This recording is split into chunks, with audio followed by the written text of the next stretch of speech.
Alors, explorons un petit peu cette appli qu'on vient de créer. Donc, on a un boilerplate voilà, de vue qui vient d'être fabriqué. Alors, par où ça commence? Alors, on va commencer par le index.html. Vous voyez que donc, on a une page index.html qui est très très petite, alors que pourtant, le site web, vous voyez, il a l'air quand même d'être assez complet. Enfin, complet, il y a pas mal de trucs dessus. Il y a un home, il y a un about. Voilà, donc j'ai l'impression, si je regarde, que j'ai un composant à gauche qui bouge pas et un composant à droite qui bouge. Si je fais CTRL-SHIFT-C pour voir un petit pour voir, voilà, je peux, CTRL-SHIFT-C, voilà, je peux ah, voilà, je peux voir des trucs comme ça. Je vois que quand on est là, OK, donc je vois qu'il y a un main à droite et je vois que j'ai un header à gauche. Quand je vois le header, là, je vois qu'il y a des liens. Ça, c'est quoi ces machins? Donc, ah, je vois que c'est une barre de navigation, ça ici, avec des liens. Les liens qui m'envoient sur, alors soit le route, soit la page about. Ah, voilà. Donc en fait, j'ai l'impression que voilà, le composant de gauche il bouge pas, c'est le composant de droite qui bouge un petit peu, très bien. Alors que vous voyez que ma page HTML, elle est toute petite, hein, donc il y a juste un petit template, quelques méta tags. Il y a une div avec un ID de app et j'ai un script vers voilà, source/main.js. Je fais un contrôle-clic pour le suivre. Donc d'après ce que je comprends, vous voyez, ce script, toute l'application vue, elle est à l'intérieur de ce main.js qui va aller injecter tous nos composants, le HTML, tout ce qu'on va fabriquer va être injecté à l'intérieur de cette div qui a un ID de app. Et alors, normalement, où est-ce qu'on le trouve? Voilà, elle est ici. Vous voyez le div avec une ID de app. Là, je vais tirer un petit peu. Voilà. Donc voilà, tout est à l'intérieur voilà, de cette div voilà, donc elle est ici. Toute mon appli vue est à l'intérieur de ça. Ce qui est intéressant au passage, ça veut dire qu'on pourrait très bien avoir voilà, on pourrait très bien avoir du vue uniquement sur la ligne 10 là, et on pourrait aussi rajouter du HTML en dessous de ça. On pourrait très bien rajouter un nav poète ici, et ça ne ferait pas partie de l'application vue. Voilà. D'ailleurs, tiens, c'est marrant, on ne le voit pas. Ah si, il faut que j'aille sur Home, je crois. Non, je sais pas. Voilà. Donc, ok, voilà, je vais dire ça. Alors, si je suis le main.js, on arrive là. Donc, qu'est-ce que je vois? Donc, je vois qu'il m'a importé, on a importé create app from view. Alors, quand vous voyez juste un nom comme ça, là, le from view, ça veut dire qu'on est à l'intérieur de Node module. Vous voyez que là, effectivement, on est sur une X-repo, voilà, Mythomania, front, Node module, vue. Voilà, donc ça veut dire que si je vais dans le Node module là, normalement, j'ai un vue qui est ici. Voilà. Et lui, il m'importe le create app depuis vue. Alors, où est-ce qu'il sera? Je pense que ce sera ce index. Non, peut-être que ce sera là. Alors, je sais pas d'où il le récupère, mais peut-être de là, je pense. Enfin, bon, voilà, on s'en fout. Alors, qu'est-ce qu'on a d'autre? Alors, voilà, source main.js. Alors, il importe app depuis app.view. Donc, voilà, j'ai un template ici, là, qui est app.view. Il importe le routeur. Il nous fabrique une app avec create app. Alors, ce create app, c'est quoi? C'est une méthode qui a été importée de Vue, et donc Vue, ça vient des nodes modules. Et ensuite, il utilise le routeur, donc, et voilà, et il injecte tout à l'intérieur de la div qui a un ID de app. Voilà. Maintenant, il ne reste plus qu'à regarder c'est quoi cette app et c'est quoi ce routeur. Alors, si on va suivre là, ce app.view, en fait, c'est celui qui est juste là. Le app.view, je vois que c'est quoi? Bon, ça a l'air un peu complexe, je vais commencer par l'autre peut-être. Le routeur.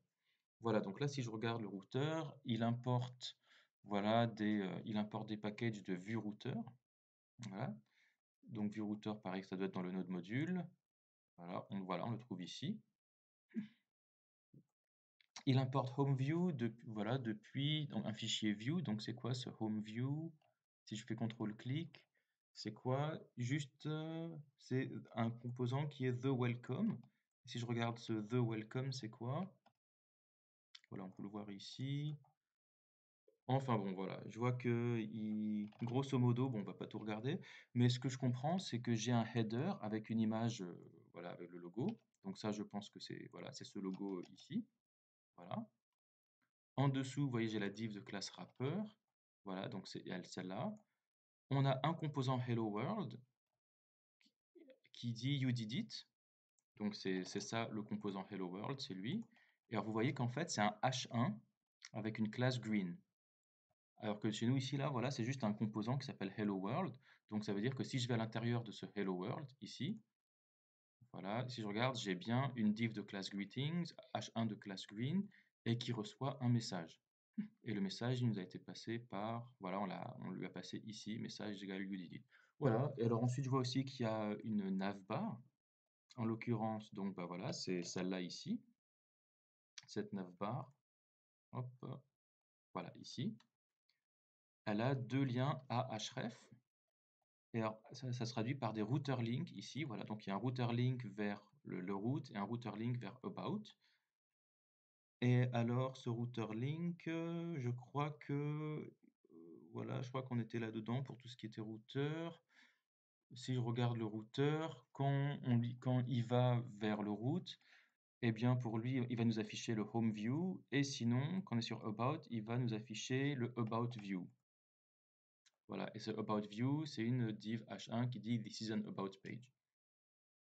Voilà, this is an about page. Et là, c'est voilà, autre chose. Bon. Très bien. Au passage, j'aime bien les petites icônes là comme ça qui sont reliées par un trait. Je serais curieux. Alors, soyez toujours curieux, regardez un petit peu comment ça marche. Donc on va faire on va inspecter ça. J'aimerais bien. Je suis curieux de voir comment ils ont fait. Et donc comment ça marche. Je vais prendre. Voilà. Donc voilà, j'ai une div.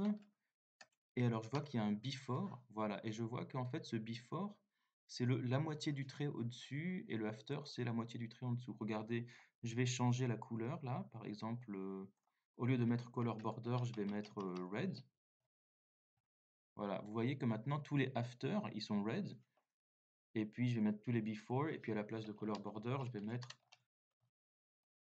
blue.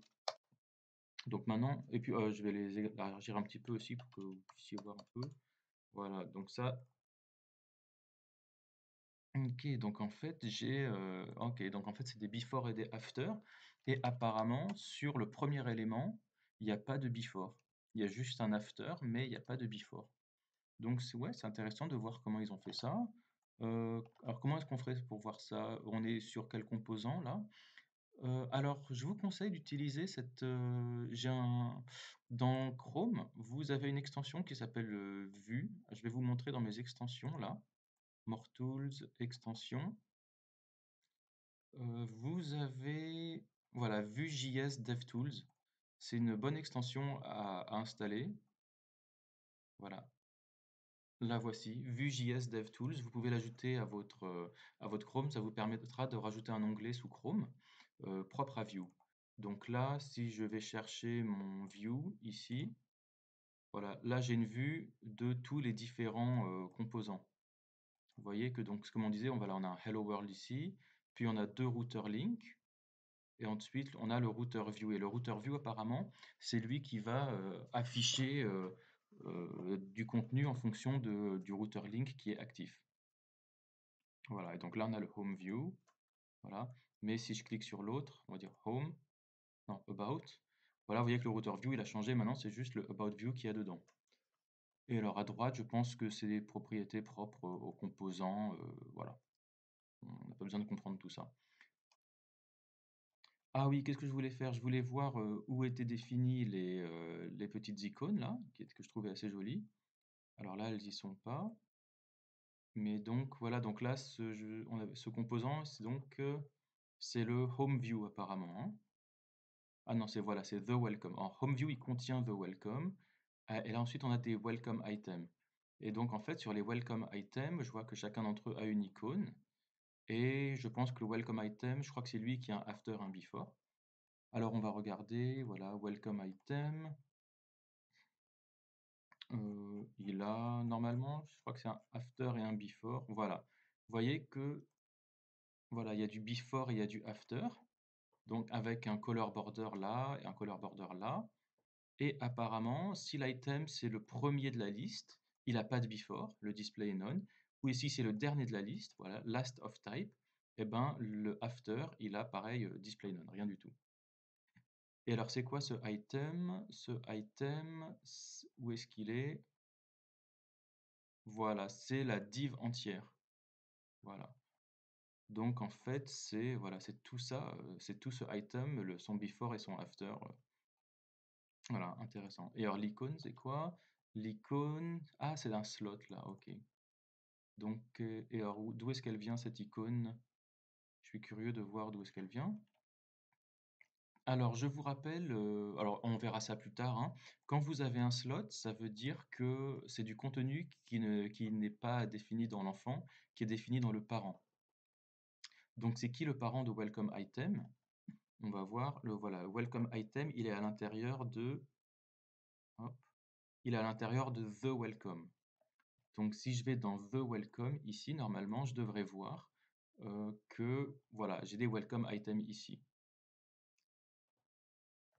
Et alors, vous voyez que, voilà, quand on lui passe un template avec le nom icône, eh bien, ça va injecter, voilà, ça va injecter la ligne 13, là, ça va l'injecter à l'intérieur de là où il y a écrit slot name égale icône ici. Donc, en l'occurrence, si le welcome view, on voit qu'on lui injecte un documentation icône, et ça veut dire que ce documentation icône, ce composant-là, même si on ne sait pas encore ce que c'est, on sait que c'est ça qui va être injecté dans le slot, qui va être injecté dans le slot du, voilà, du welcome item ici. Et alors, c'est quoi cette icône? Attends, où est-ce qu'on était? Je crois que c'était welcome item. Non, donc c'était le parent, c'est the welcome. Et donc, il injecte un documentation icône. Alors, c'est quoi ce documentation icône? On double-clique dessus, ça le surligne. On peut voir là-haut que ça surligne aussi donc l'import. Et on voit que ça vient de icône slash icône documentation.view. Autrement dit, il est là dans icône documentation.view. Voilà. Et en fait, on voit que c'est un SVG tout simplement, hein. Voilà, donc ça, c'est une petite vue d'ensemble. Alors, est-ce qu'on a besoin de tout ça? Alors, absolument pas. On va virer tout ça, on n'en a absolument pas besoin. Euh, pour l'instant, on n'a pas besoin de routeur. Voilà, j'ai quoi? J'ai juste un main et on a un app.view. Ce app.view, est-ce qu'il y a vraiment besoin du import et du hello world? Non. Allez, vous savez quoi? Je vais tout virer. Allez, hop, on vire tout et on va démarrer sur un truc propre. Voilà, tout le style là, hop, on le vire. Voilà, donc ça nous fait notre app.view qui est vide. Du coup, mes views, là, je peux les virer. Ce routeur, vous savez quoi, je le vire aussi. Mes composants, je les vire aussi. Attendez, j'ai quand même vérifié. Ouais, bon, alors, on vire, hein. Le logo, pas besoin. Le base.css. Ah, d'accord, donc ça, c'est Vue.js qui nous donne des thèmes. Ok, très bien. Enfin, bon, à la limite, on s'en fout puisqu'on va utiliser Bootstrap. Donc, allez hop, Vue.js, ça dégage. Dans mon public, j'ai quoi? J'ai la favicon. Bon, ça, on peut la garder. Ok, donc maintenant, voilà, j'ai juste mon index.html qui importe un main.js. Alors, forcément, il trouve plus le app.view. Cannot find module app.view. Import router, bon, ça, on n'en a pas besoin. App.useRouter, pour l'instant, on n'en a pas besoin. Et le app.view, script setup.